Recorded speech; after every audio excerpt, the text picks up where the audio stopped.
optimist sinfi kateqoriyasında idmançı Zümrüd Mehdiyeva və onun anası Nigar Mehdiyevanı bugün qonaq dəvət etmişik. Hər ikinizi salamlayırıq. Sabahınız xeyir olsun. Salam. Salam. Xoş gəlmisiniz. Necəsiz? Yaxşıyıq, necəsiz? Mən əla.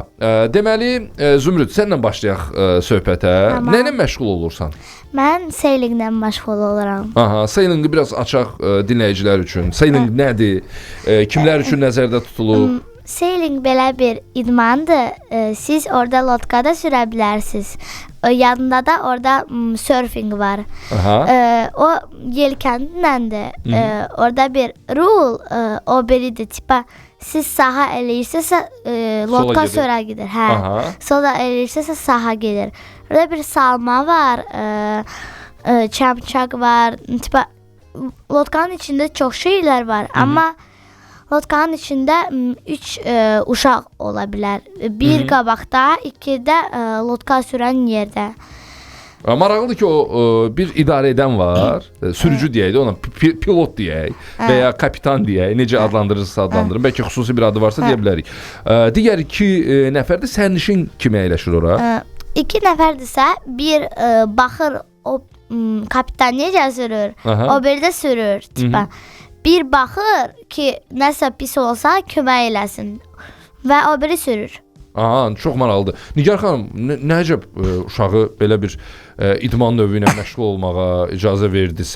Çünki mən fikir verirəm ətrafda qız uşaqlarını daha çox gimnastikaya yönəldən valideynlər var, sonra şahmata yönəldən valideynlər var. Bu kimi digər idman növləri də var. Mən heç bilmirdim Bakıda bu idman növü ilə məşğul olan bir məktəb tipli yer var. Bəli, əvvəl bizə də birinci dəfə mənə işləndə mən əslində bunu yoldaşım təklif elədi. Biz öncə yay məktəbinə verdik. Həmin yəni Yelkən Federasiyası onda o zaman Yelkən Federasiyası nəzdində olan yay məktəbinə verdik ki, uşaqlar öyrənsinlər. Zümrüdün onda 6 yaşı vardı, çox erkən idi. Həm o qayığı qaldırma, ümumiyyətlə biraz da fiziki orada güc lazımdır və Zümrüdün həm yaşı, həm fiziki baxımından biraz uyğun deyildi, amma bu bir növ onu daha da gücləndirdi. Mən belə düşünürəm. Həm xarakterində dəyişiklikləri özüm gördüm, yəni. Təbii ki, ətrafdan çox elə nənəsi, babası, hər kəs bildirirdi ki, yəni biraz çətin idman növüdür. Qız uşağı üçün xüsusən çətindir. Bunun çünki qış aylarında da ora gedir. Biz çox araşdırma elədim açığı desəm. Hətta bu idmanın, yəni öncə onların koçları vardı, müəllimləri. Onunla da çox danışdım. Hətta mən bildirdim ki, yəni bizim o ənənəvi sualımız var da, soyuq olması məsələsi. Bəli. Və o bildirdi ki, yəni bu idman növü Norveqiyada məşğul olunur bundan. Yəni, o cür soyuq yerdə. Yəni bu çox soruşurdum börəklərinə bir şey olmaz uşaqdır. Yəni təbii ki, bir valideyn kimi belə bir suallarım yaranırdı, həm hər mənada. Yəni çox şeylərində plus oldu. Hansılar ki, məsələn, necə deyim, sağlamlıq baxımından gec-gec xəstələnir. Yəni həm dənizlə təmasda olur. Bunlar elə bil qış aylarında şənbə bazar günləri, amma yay aylarında həftəçi 5 gün məşğul olurlar. Şıxov tərəfdə, Şıxov adlandırdığımız ərazidə onlar yəni bu yelkənli qayıqları sürməyə öyrənirlər, idarə etməyə öyrənirlər. Orada bəli, rəsmi olaraq hal-hazırda Su İdman Növləri Federasiyasının tabeliyindədir. Yarışları keçirilir, müxtəlif ölkələrə artıq Zümrüd indi kiçikdir, digər komandalar gedirlər, müxtəlif yerlər qazanırlar. Çox ciddi yanaşılır, çox maraqla qarşılanılır hər kəs tərəfindən. Deməli, mən Zümrüdün özü ilə də söhbət edəcəm bu barədə, amma siz yaşca daha böyüksünüz və daha fərqli formada bir böyük adam olaraq düşünürsünüz deyə bu sualı ünvanlamaq istəyirəm. Azərbaycanda əslində yelkənli qayıqlarla bağlı belə illərin təcrübəsi yoxdur. Yəni bizim belə bir ənənəmiz yoxdur. Məsələn, güləşdə var, karatedə var, digər şahmatda var. Amma yelkənli qayıq Azərbaycan komandası deyəndə adama biraz belə qəribə gəlir ki, bizdə yelkənli qayıq.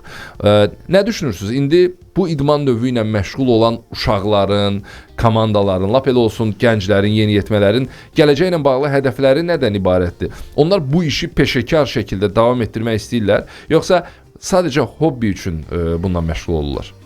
Mən düşünürəm ki, hobbi deyil. Çünki mən oradakı uşaqların əzmini görürəm. Yəni bizim düşünün, dekabr, yanvar, fevral aylarında, o qədər soyuq aylarda onlar 6 saat, 7 saat açıq havada olurlar, dənizə çıxırlar, suya düşmə ehtimalları var, düşürlər. Yəni xüsusi geyimlər verilib federasiya tərəfindən. Təbii ki, onlar burada yoxdur. Onlar hamısı sifarişlə verilib. Yəni kifayət qədər dediyim kimi həm diqqət var. Valideynlər də təsəvvür eləyin ki, bir altı bazar var və biz səhər saat 9-da onu dənizə aparırıq. Artıq orada olmalıdır. Müəyyən buna güc sərf eləyirik və bu tək hobbi olmağını istəmirik. Yəni ki, və oradakıları da həmçinin mən bunu görürəm.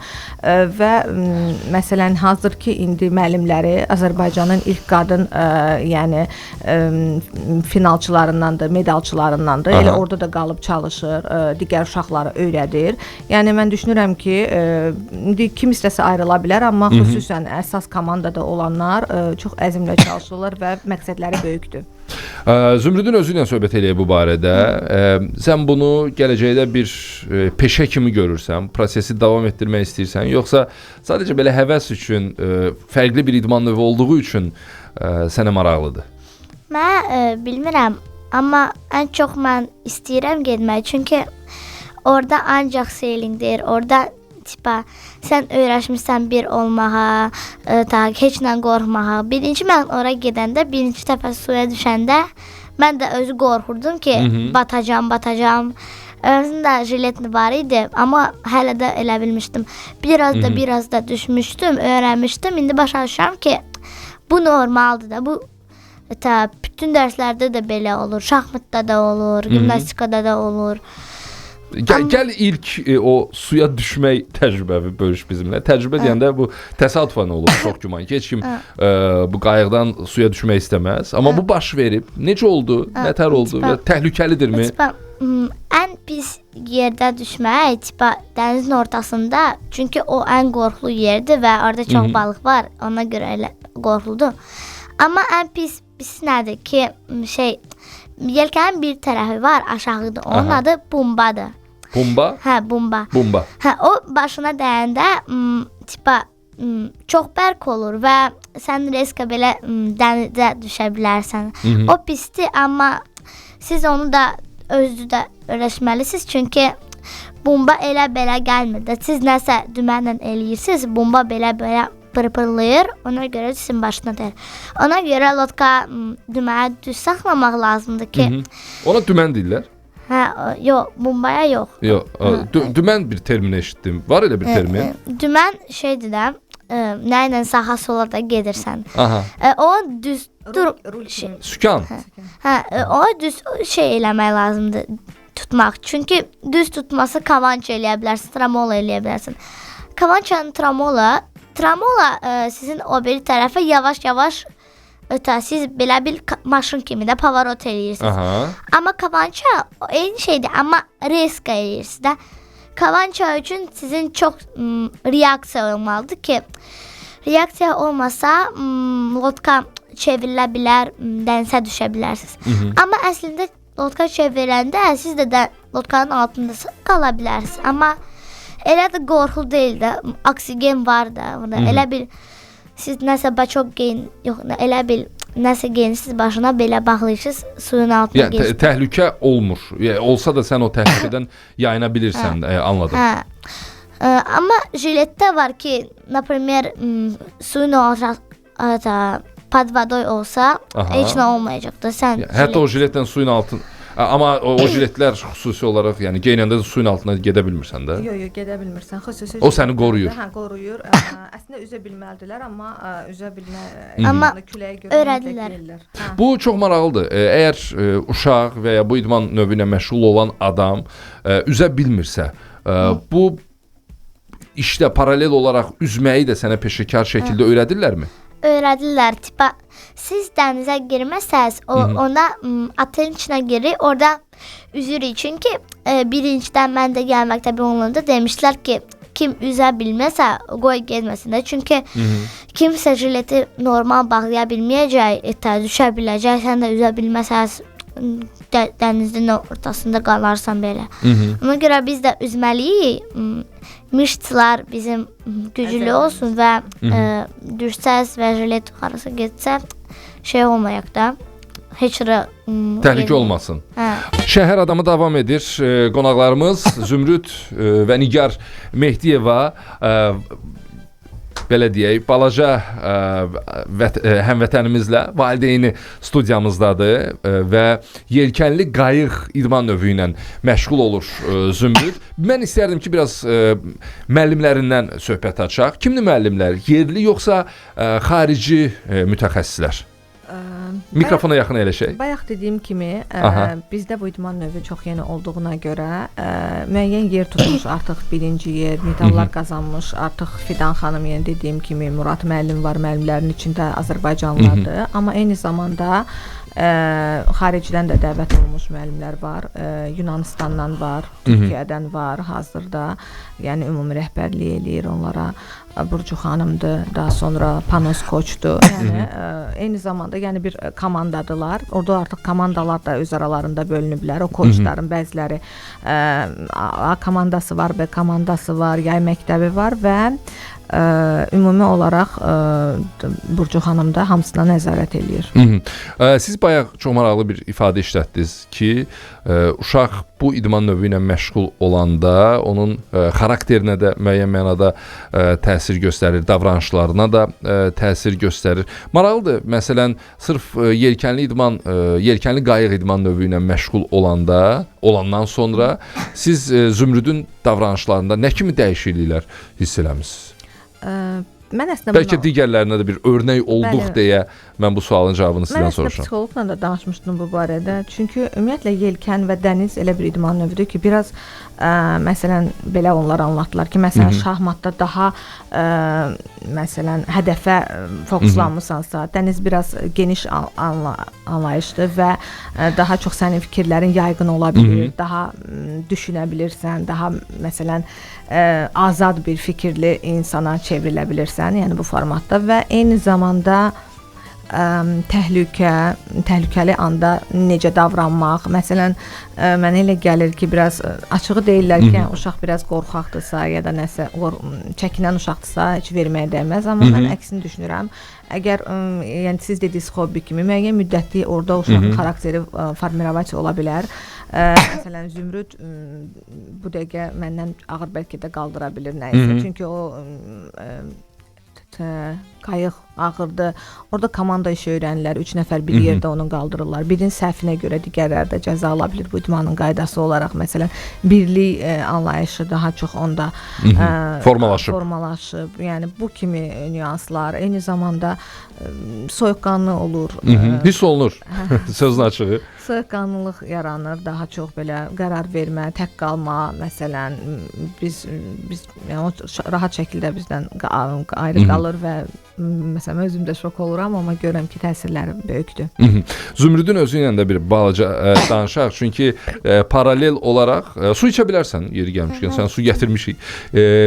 Zümrüd, paralel olaraq sən həm də məktəbə gedirsən, dərs oxuyursan, amma bu idman növü nə dərəcədə mane olur sənə? Ümumiyyətlə, idman, bir də dərs, tapşırıqlar, bunları bir-birinə qarışdırırsan, bir-birinə mane olan amillərdir, yoxsa necə?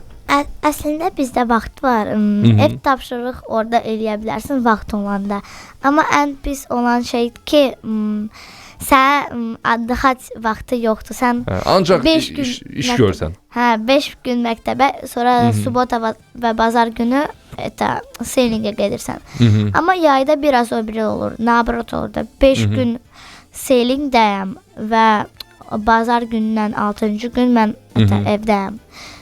Əslində yayda da ağırdır. Çünki yeni uşaqlar gəlir, biz onlara hər şey yenə belə bir göstərməliyik. Bu belədir, bu belədir. Əslində onlar pis başa düşürlər. Çünki onları çoxdan ingilis dilində, rus dilində.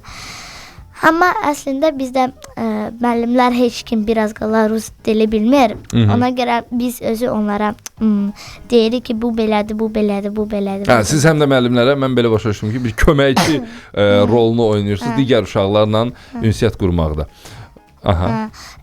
Yay məktəbi elə bil uçuniklərdir. Betkım, atkım, onlar elə bil universitetdilər də kömək eləyirlər də müəllimələrə. Lazımdır da müəllimələr olursunuz. Nigar xanım, xarici ölkələrdə yarışlara Zümrüdün komandası və Zümrüdün təmsil olunduğu, nə bilim, heyətdən kimsə gedir? Var belə bizdə belə bir təcrübə?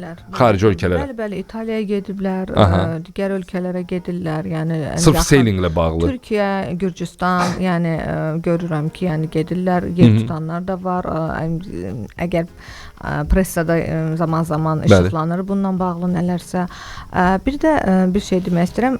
Mən də öncə düşünürdüm ki, bu idman növündə yalnız dənizə çıxırlar, amma dənizə yəni açılmaq yalnız havaya baxır. Məsələn, elə günlər olur ki, mən danışıram, deyir, bu gün dənizə çıxmamışıq, külək icazə vermədi, ya çox sakit olur, ya çox küləkli olur və o zaman onlar yəni dərsdə keçirirlər. Küləyin istiqamət və teoretik hissəsi də var bunun. Yəni bizim bildiyimiz yalnız yəni onlar onu öyrənirlər, kitabı var, dəftərləri var, yazırlar, istiqamətləri öyrənirlər. Nəzəri və praktiki məsələdir burada. Bəli. Bunlar hamısı bir-birini tamamlayır. Bəli, bir-birini tamamlamalıdır. Yəni olmadan bu olmur, bu olmadan olmur. Eyni zamanda digər günləri hansı ki çıxmırlar, üzgüçülük və fitnessdən məşğul olurlar, gimnastika ilə məşğul olurlar.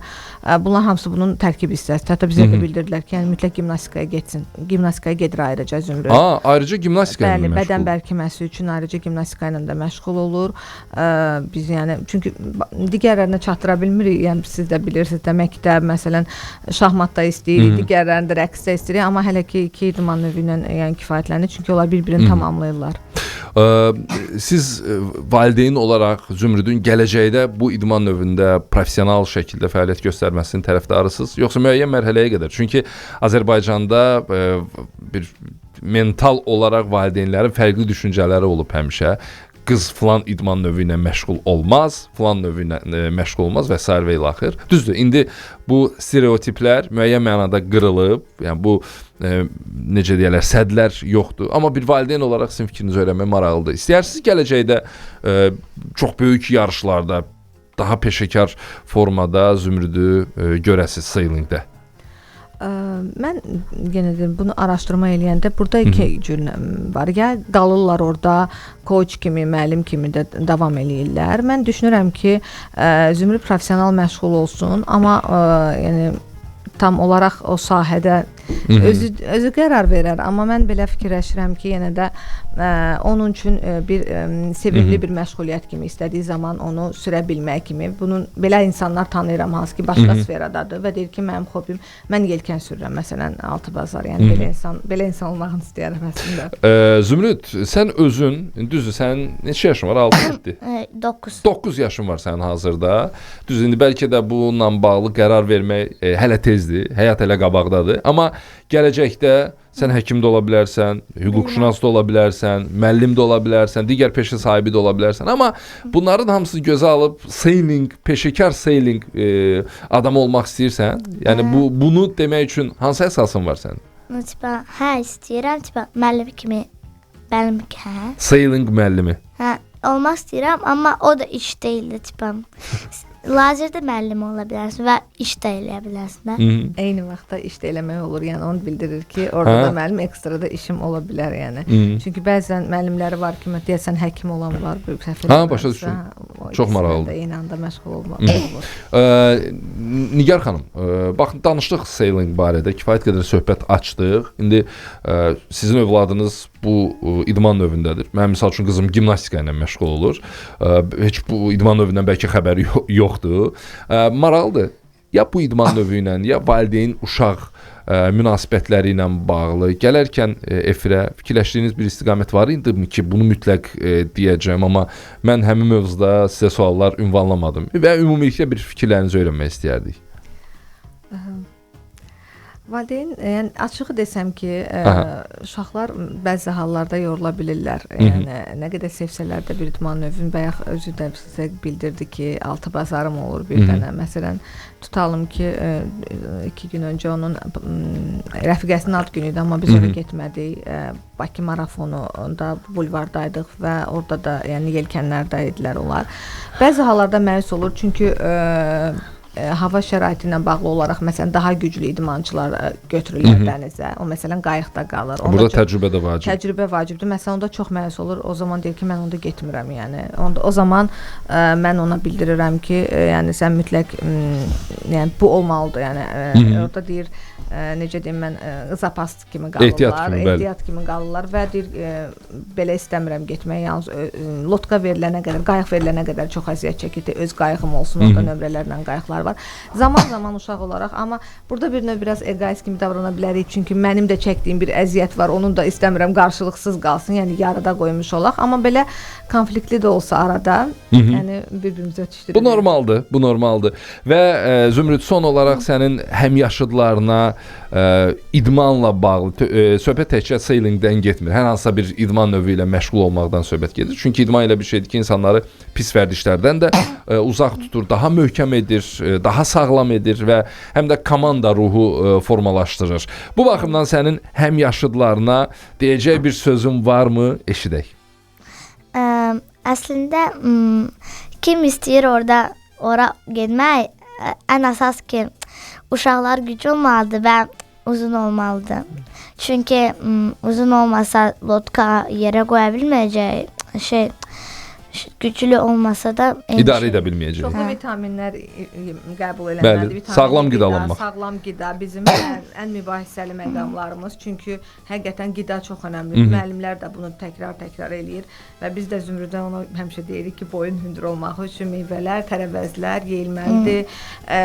Qeyri-sağlam qidadan uzaq durmalıyıq. Bu nəinki idman, ümumiyyətlə mən düşünürəm ki, bütün valideynlər buna diqqətləməlidir. Çox görürəm ki, məsələn, mən fikir verdiniz, biz yeməyi evdən götürürük məsələn.